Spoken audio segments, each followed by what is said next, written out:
সকালবেলাতে আমি দুধের সঙ্গে এই প্রোটিন পাউডারটা খাই, সঙ্গে আমি দুটো বিস্কিট নিই। তো সেটা খেয়ে নিলাম। তারপরে আমি সকালের ব্রেকফাস্ট করলাম। আর আজকে সকালের ব্রেকফাস্টে ছিল পরোটার সঙ্গে ডিমের অমলেট, মা বানিয়ে দিয়েছিল।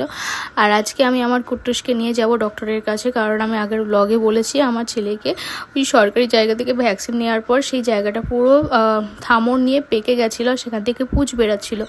তো ডক্টর দেখিয়ে মোটামুটি সেটা একটু স্টেবল হয়েছে। ডক্টর বলে চিন্তার কোনো কারণ নেই, ওটা আস্তে আস্তে ঠিক হয়ে যাবে। তো সেটা শুনে খুশি মনে বাড়িতে চলে এলাম। আসার সময় নিয়ে এসেছিলাম রসমালাই, সেগুলো ফ্রিজে ঢুকিয়ে আমি স্নান সেরে নিয়েছি, কুটুসকেও স্নান করিয়ে দিয়েছি।